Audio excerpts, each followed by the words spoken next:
The most basic the most merciful. अस्सलाम वालेकुम। जो केस हमने स्टार्ट किया केस 1, उसके हवाले से लास्ट वीडियो में आपने 42 लेक्चर नंबर 42 में आपने देखा कि हमने एक इक्वेशन डिराइव की थी। केस 1 के अंदर बात दोबारा से मैं थोड़ा सा इसके बारे में बता दूं कि केस 1 में क्या था, क्या ये केसेस थे। क्या मैंने बताया कि हम यहाँ पर चैप्टर 4 के अंदर तकरीबन सारे हमने टॉपिक्स कवर करने के बाद ये 2 केसेस रह गए, तो वो करने थे।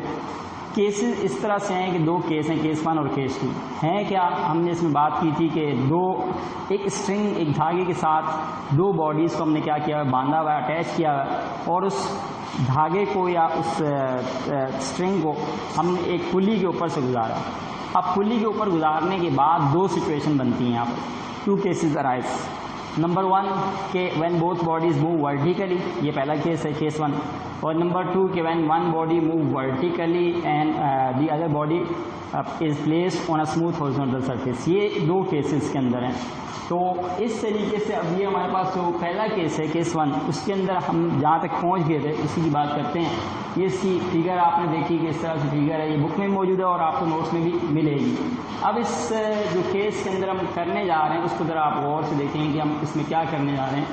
केस 1 में हमने एक इक्वेशन डिराइव की थी जो कि ये इक्वेशन है, m1a = m1g - t, इसको इक्वेशन नंबर 1 बोला था। अब बात करते हैं कि बॉडी बी के लिए, ये बॉडी ए की इक्वेशन थी, अब बात करें बॉडी बी की। बॉडी बी के लिए आप क्या करेंगे कि दोबारा से बॉडी बी के लिए आप लिखेंगे कि बॉडी बी पर देखेंगे फोर्सेस कितनी लगेंगी। सेम वही बात जैसे हमने बॉडी ए के लिए किया, बॉडी बी के लिए भी सेम आप देख रहे हैं कि 2 ही फोर्सेस पे लग रही हैं।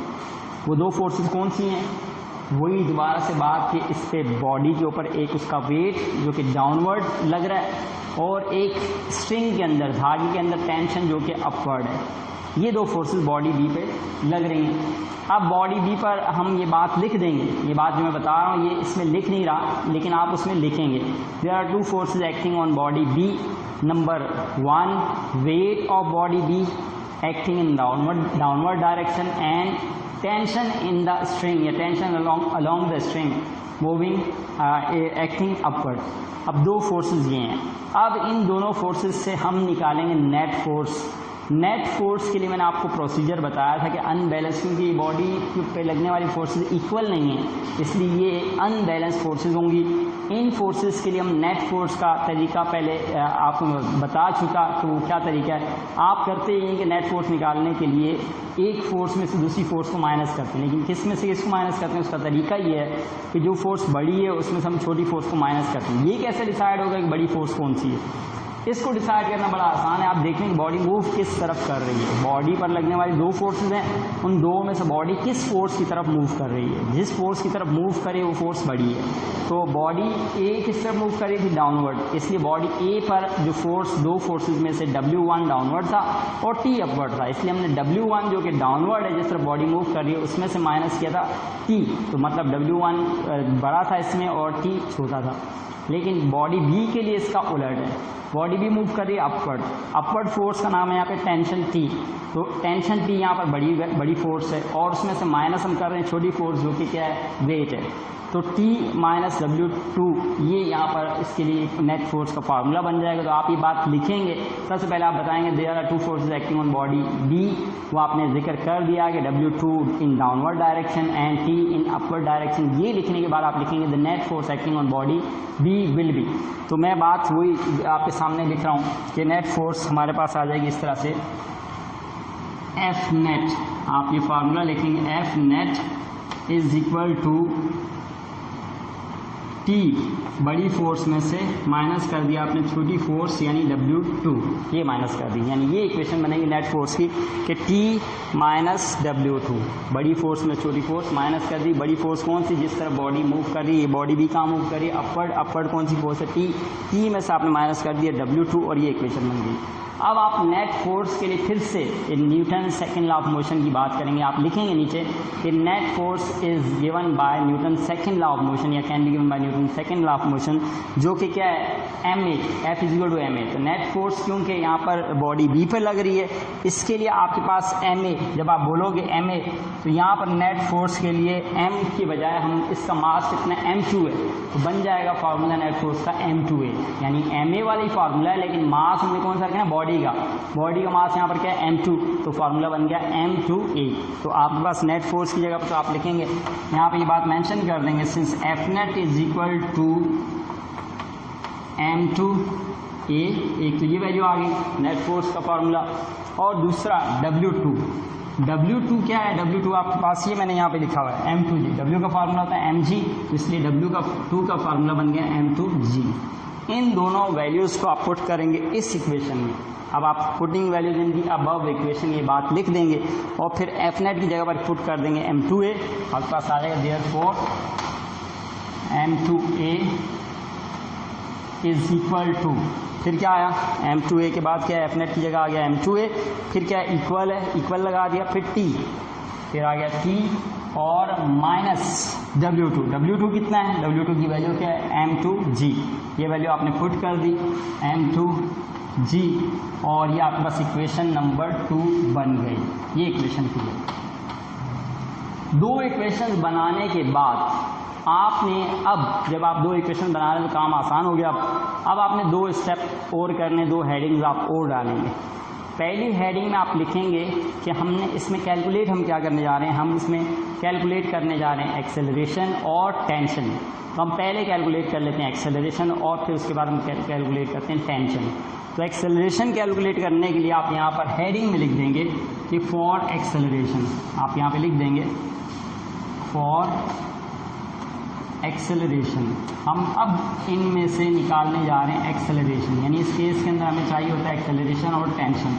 तो अब एक्सेलरेशन को हम शो करते हैं कि सिंबल से, ए से मैं वो भी इसके आगे लिख देता हूँ ब्रैकेट में, ए हम कैलकुलेट करने जा रहे हैं। अब ए कैसे कैलकुलेट होगा, अब उसकी बात करते हैं। देखें, ए कैलकुलेट करने के लिए सिंपली आपने करना क्या है, एक्सेलरेशन जब भी आपने कैलकुलेट करना है तो आपने इक्वेशन 1 और इक्वेशन 2 को ऐड कर देना। तरीका ये है कि आप लिखेंगे एडिंग इक्वेशन 1 एंड 2, आप ये बात ऐसे लिख देंगे यहाँ पर, एडिंग इक्वेशंस 1 एंड 2।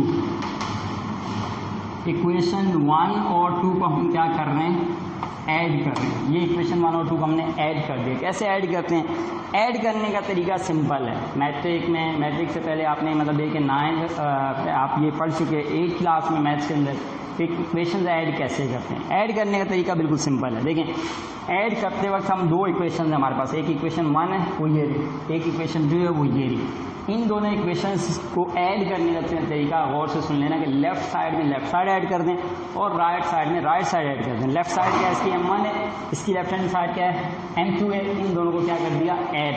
कैसे ऐड के देखें, m1a plus m2a, left hand side दोनों की ऐड हो गई। अब आप क्या करेंगे, राइट हैंड साइड को भी ऐड कर दें। इसकी राइट हैंड साइड है m1g माइनस t, ये लिखा आपने इसी तरह से m1g और माइनस t, और उसकी राइट हैंड साइड क्या है वो इसमें ऐड हो रही है, तो t माइनस m2g ऐड हो गई।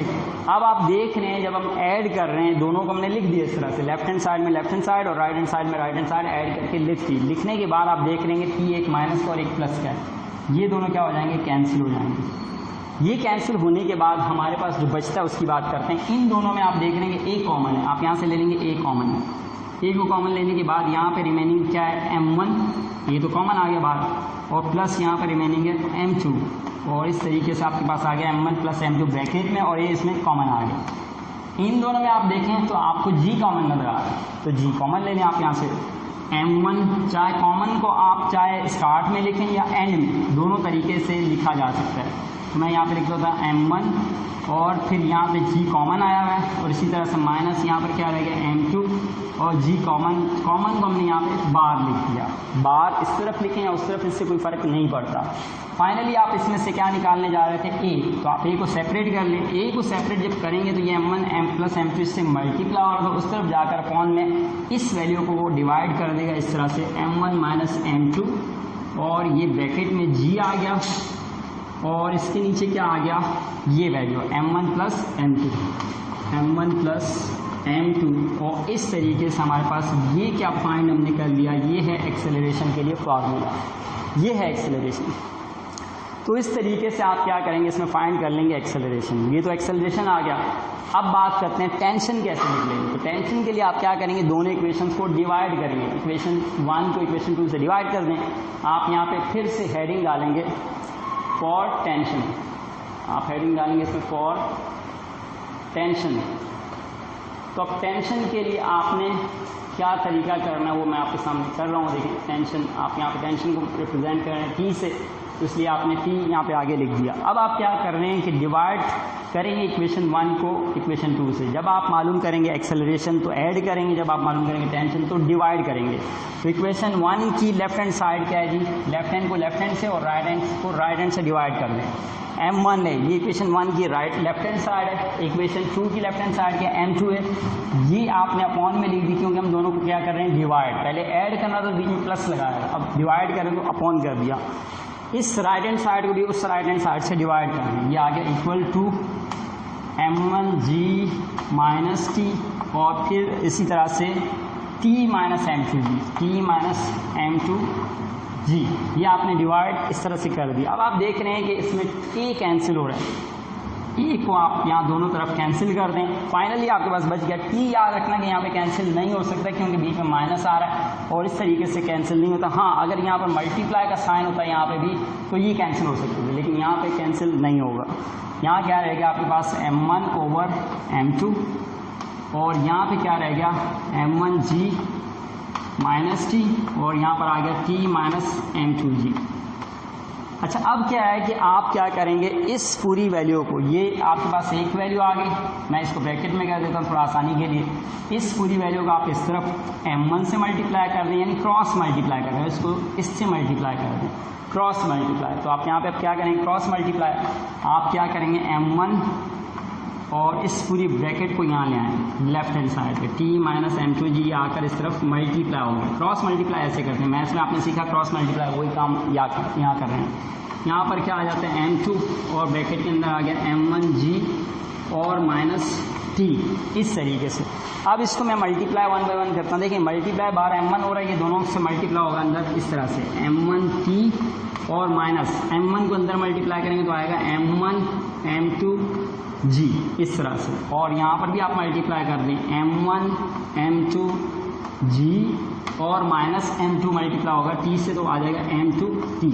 अब आपने क्या करना है, टेंशन वाली वैल्यूज़ को एक तरफ कर दें और बाकी वैल्यूज़ को दूसरी तरफ। तो तरीका ये है कि आप m2t वाली वैल्यू को इधर ले आए और इस वैल्यू को जो t के बगैर है उस तरफ ले जाएं। देखें m1t और ये वैल्यू माइनस की थी, इस तरफ आकर प्लस हो गई, बन गया यहाँ पर m1 m2t और ये वाली वैल्यू m1g माइनस की थी, उस तरफ जाकर प्लस हो गई, ये आ गया m1 m2g, ये पहले से लिखा हुआ यहाँ पर ये रहा, और एक m1 m2g यहाँ से आया वो इसमें आकर प्लस हो गई, ये आ गया m1 m2g इस तरह से।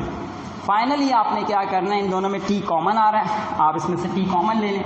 ये t कॉमन आया, यहाँ पर क्या रहेगा अंदर ब्रैकेट में m1 प्लस m2 और यहाँ पर क्या रह गया, इन दोनों में, ये दोनों असल में सेम है।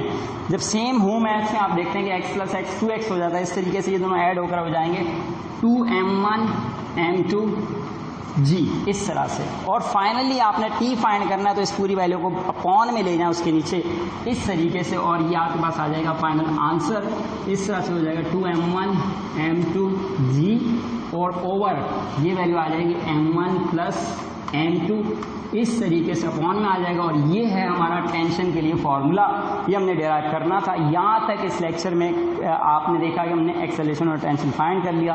केस 1 यहाँ कंप्लीट होता है, इसके बाद नेक्स्ट लेक्चर में आप देखेंगे केस 2। अल्लाह हाफ़िज़।